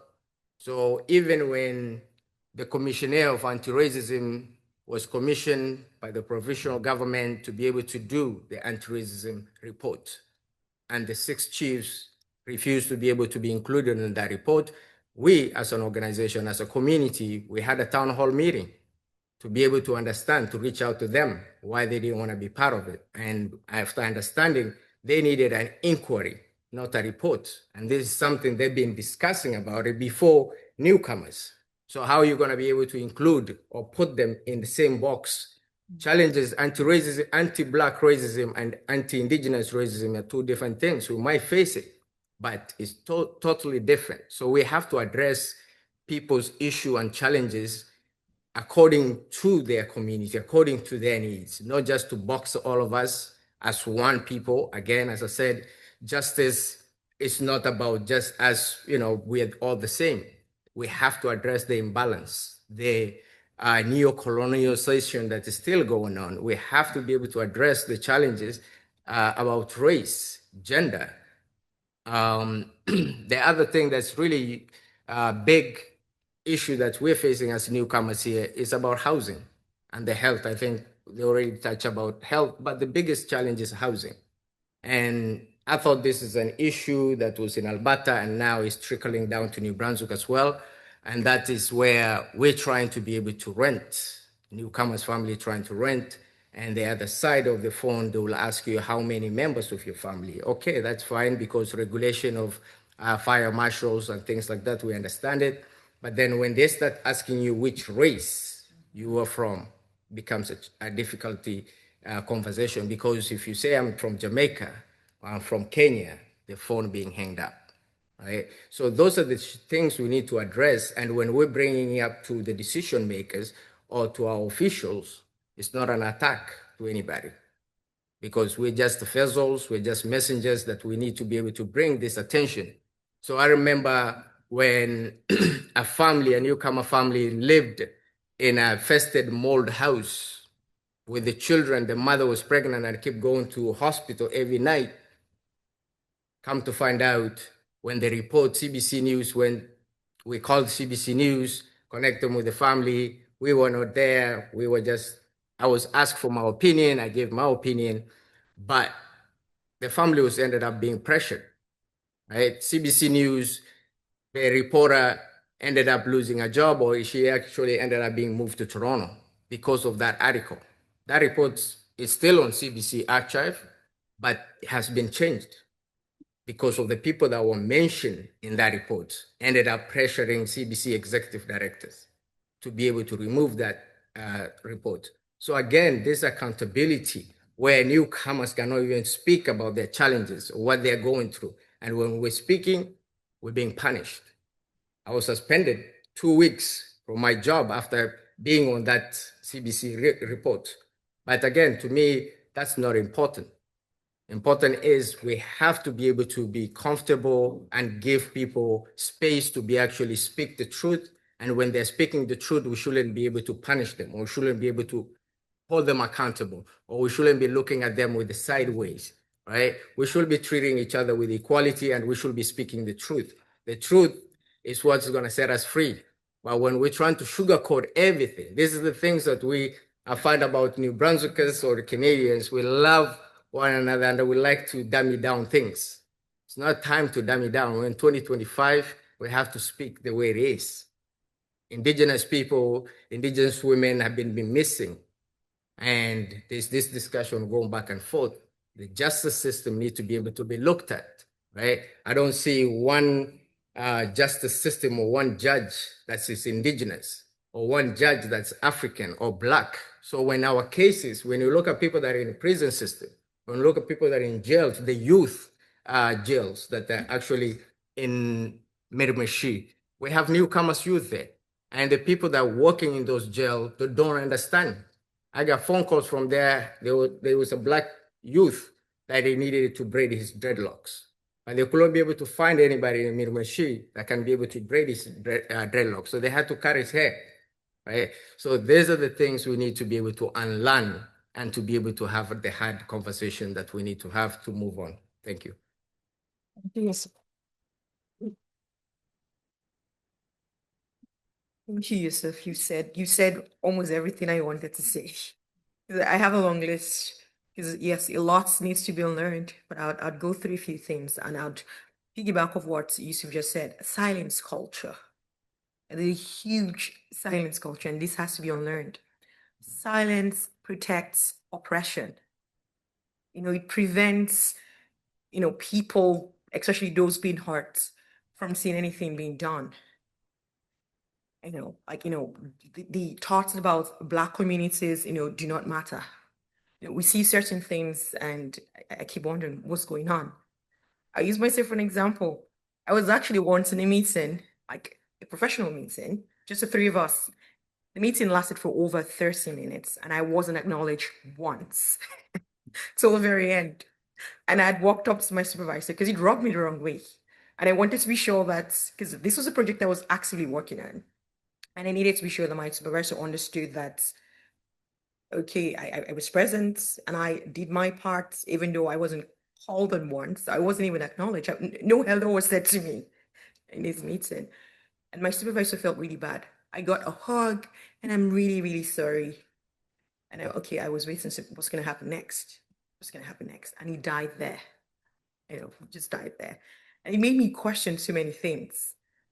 Also, the bystander effect. And this happens in the school. I see it all the time in the school as a teacher. You see kids right now, they see things going on.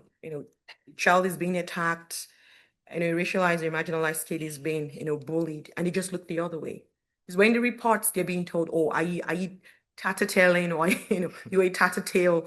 And nobody wants to be called that. Or they get into trouble. Well, I've seen situations where kids actually get into trouble just by being associated with marginalized or racialized kids. True story. So they don't want to be a part of that. They don't want to be in trouble. So they would rather look the other way than get involved. Like, we really need to unlearn this culture. Also, the spirit of neutrality. We just stay down there. As long as we don't say anything, we'll be fine. And these actually come from decision makers. Most times you can see it. Something went wrong. Like, something has happened. Do something. Because I don't believe the CBC article, I'm pretty sure there were other settlement agencies involved with that and they knew that. But nobody's going to see anything because nobody wants to be involved in that. Like, it's really scary. I don't know if people are actually seeing this thing, but this is really hard. And being a Black person in this climate, it's tough, really, really tough. So I'm really hoping that people, especially the agencies that mapped out, are currently here, that currently serve immigrants. I hope you're taking on these notes and you're passing it on to people that would actually make changes. Thank you.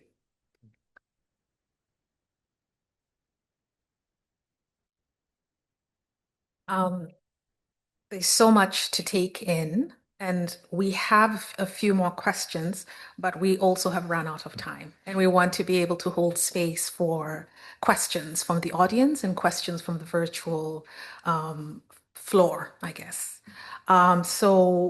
But I do just want to say that, going back to the initial point of this space being an invitation to listen with care and to stay with discomfort and to continue to interrogate and continue to ask ourselves, right? What are we willing to name? Because we've heard that across the naming of what is being experienced, but also what are we willing to dismantle, and what are we willing to risk? As Yusuf was speaking, that point of what are you willing to risk? Are we willing to risk even our job and our safety in order to ensure that we are centering equity genuinely and authentically centering equity work?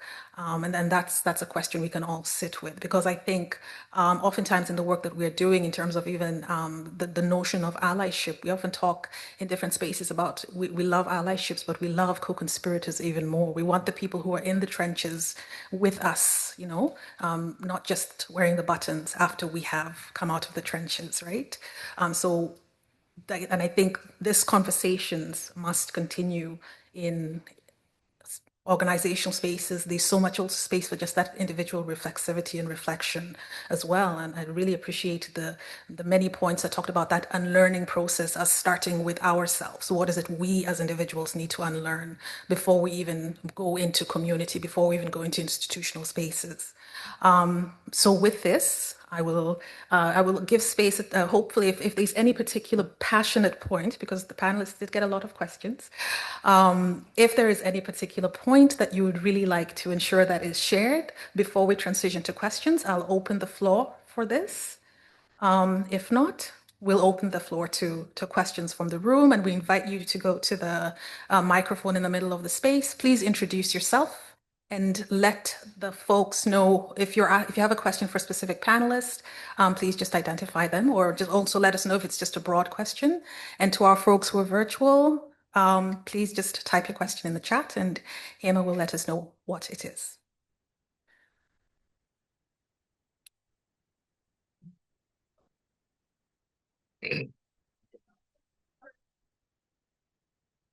Hello? Okay, my question is for whoever in the audience or whoever the panelist wants to answer it. With the rise in media and censorship, what would equity look like in that sense? What would equity work look like in terms of social media and censorship and AI and ChatGPT? We see it often where there's legislations and policies that are being passed by tyrants and big corporation and media tycoons, where a lot of media and information, whether it be misinformation or real information, is being censored online. So how do we use social media as a tool, but also not put ourselves in a situation where we, die by the gun, so to say? Great question. Thank you, Dorcas. It's a huge question. So I can take. Yes. So Anna. So I can take that. So I think that I'm going to address the misinformation and disinformation of social media, which is a lot. So I think that the best way is to respond to misinformation and disinformation in social media objectively and ask questions of okay, so what are your sources? And where did you get this information? Can you please share it with us, to everybody that is seeing this or has viewed your information in social media? And respond with facts. And if there are individuals or groups that are particularly intent on combating misinformation and in social media, perhaps that approach of responding with facts, objectivity, and also questions, because a lot of the sometimes derogative comments or articles that we find in social media, and that do not stick with the truth and fact and are made to do harm or perhaps benefit a specific group, can easily be dismantled by asking specific questions, because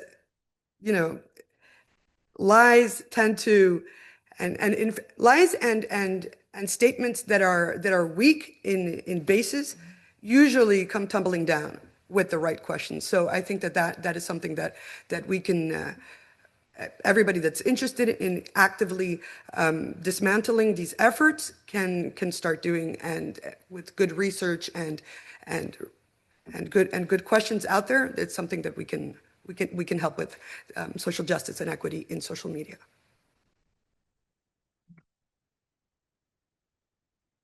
Thank you, Anna. One more question. Yes. Just gonna put myself there. I don't know. Like, you guys just see my back. So yeah, my name is Danny Blanco. It's not really a question. I know we had a conversation really fast on social media. Um, it's the it's really important to make sure that we have a voice and that we speak up. It doesn't matter where we at. I worked with Big Brothers Big Sisters as the event and engagement coordinator, and there was just one phone call that took away my job, and it was from a neighbor that 4 years ago we had that was really racist. And my kids did not even want to go outside.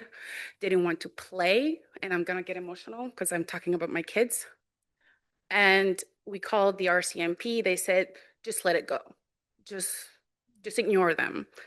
And I had to explain to my kids to sit down with them and have that conversation of some people, they're like that, right? My kids do not want to play outside. And I'm that mom who's like, go outside. It's beautiful out. Go have some fun. So it was like a 3 months in the summer where my kids were like terrorized. It was like the N word, the middle finger. It was really bad. We decided to go see the parents and it just backfired on us, right? And I would tell the kids, if you guys go outside and play, let me know. I'll go with you guys. Sit there. Their little kids would come and play in my yard. Even after all that, the kids were like terrorizing my kids. But I was like, it's not the kids' fault. If they want to play in my yard, that's fine. So fast forward to now, 2 days before my youngest son's birthday. So I had to kind of keep all the anger and everything inside, right? Because of that situation. That she made one phone call because she saw me a picture of me and a picture of my kids beside her kids. And she called and said, oh my God, my kids were so scared of her. They were like, they're still shaking. And I'm like, those kids came to me showing their art and craft that they did, that an event that I created for all the kids. How are they so scared of me just after you see a picture of your kids beside my kids? Just the next day, when you see the picture, then your kids are shaking and I'm a threat to your kids. And having to be sit down and have those words, sorry, have somebody look at you and say that you're a threat to a child. I never raised a voice to a kid about any racism. I talked to them. My kids so many times turned around so many kids that were racist because it's not the kid, it's how they grow up. I had neighbors before my kids had kids at school that were racist, and now they're best friends because we had them understand that sometimes you just have to talk to them. And sometimes it works, sometimes it doesn't work because the parents are the ones that are educating their kids. But just like that, with just one phone call, that somebody has the power to take your job because they're racist, and the job, the employers don't even sit down with you to know your side. The papers are there the first day. The next day, we have to let you go because you're a threat to the kids. So that is something that is important to talk about because, and on top of all that, when I went and said, okay, I'm done, and I was emotional, obviously, trying to get away from that meeting and having somebody follow me and keep going and keep going and keep going when you cannot even say anything. Because if you say something, if you turn around and you get mad at that person, you're angry. You're a threat now. Oh, this is why we didn't want that. You have to keep calm. You can't just go and express yourself and say, how is this fair? You can't go and raise your voice. You have to be so calm, but you have to keep somebody pushing you and pushing you. And you just have to be calm because that's what it is. And as a Black person, you can't go and say, this is wrong. Why is this that? Right? So I do what I do and I go higher. Okay. It's been almost a month and I'm still waiting for somebody to say, this is not okay. We understand. We did our research. We talked to everybody. So it's been a month and there's still nothing when all the information is there. So it's like, that's my thing was to reach out to somebody higher, that is Big Brothers, Big Sisters Canada, because I don't want somebody else to go through that. It's not about me. It's about the next person that comes in a nonprofit organization, and one person can make a call and they can lose their job like that, right? If I didn't have the support, and if I didn't have like 3 more jobs that I do all the time, where would I be right now? Sometimes it just takes that one time that you'll be in the streets and be homeless. What's gonna happen next? But it's just that fact that some people don't understand the power, just one phone call, because you're a person of color, you can just call and say, my kids are scared, they're threatened, and then that's it, right? So I think it's really important to kind of educate our kids, right? I take the time to talk to my kids about racism every time they see it, all the time. Walking to school, they hear it. Going to the store, they hear it. I go to the gym, somebody looks at me, I look at them, and they're like, what are you looking at? And they get mad at me and they call me the N-word. Why? I don't know. But the thing is, it's just not the talking. This needs to have like a law or something. If something like that happens, like the officer can look at me in my eyes and says, just let it go. There's no point to fight it. There's no point to fight it, to have a voice for my kids to see that it's not okay for that to happen, and that you guys are supposed to have my back. You guys are supposed to go to the other house and show the other kids that you don't do that. But you're gonna look in my eyes and say, just let it go. There's no point. Just move forward. The same thing that somebody else told me about Big Brothers. Move forward. And this, I'm sorry to say it like that and out loud, my kids are mixed, but it's a white person that will look at me in the eyes and say, move forward, just let it go. Every time. How am I supposed to let it go? Because that keeps inside of me, and that goes to my kids, that will go to their kids. And that's the anger we have that people don't talk about. The anger we have, it's just from years and years of the same thing, generation to generations. We have to change that. It's time now, because I don't want my kids to grow up and have that anger every time that something happened because they're mixed, because they're color, right? For my kids to say sometimes, I wish I was like dad, and I was white. No, they're beautiful the way they are. They're Mi'kmaq, they're Haitian, they're Italian, they're Irish, they're Dominicans. They're mixed, they're beautiful. But for my kids to wish that they were whiter because they wouldn't be bullied or picked on, it's not okay. So right now, it's not just about talking. We need to have actions, because it cannot go. It cannot go.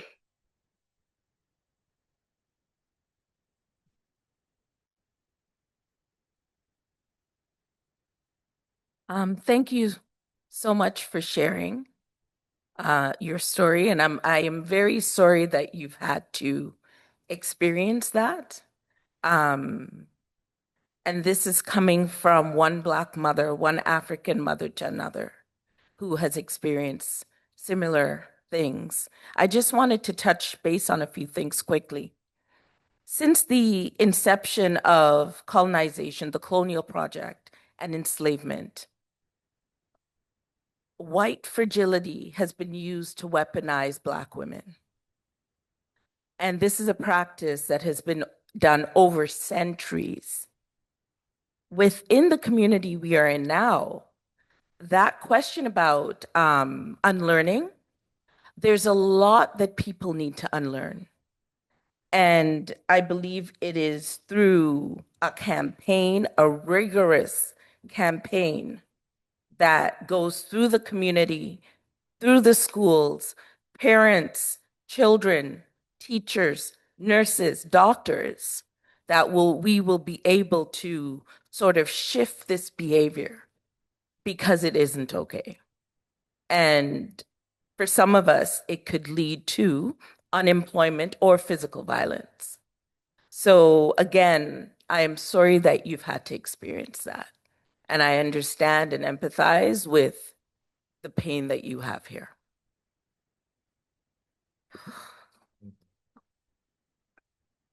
All right, so I'm being encouraged to wrap it up. It's not me, it's King Charles.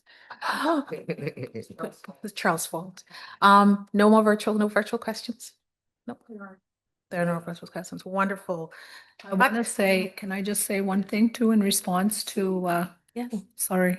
Yeah. I want to respond to, I didn't get your name, but Diane. Oni? Yeah. Leonie.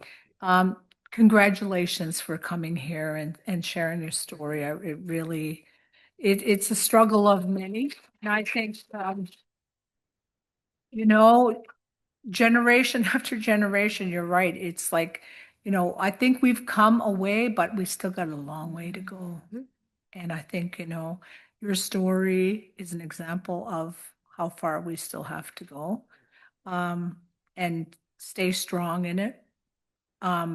It is costing you, obviously. But in the end, I think it's a price that's going to be worth it. So I just wanted to say that to you, Jubilee, and thank you very much for sharing that with us. And I'm sending you strength as much as I can, because I know as a mother how painful that is, to live with that. Sorry, I didn't. Oh, thank I you. just- Okay, so some of the panelists will still be here for lunch, so please feel free to engage and ask any of the questions you have. But for now, I want to thank everyone. Thank you, Diani. Thank you, Dorcas, for your insightful questions. Thank you for the folks who thought of questions and are still processing.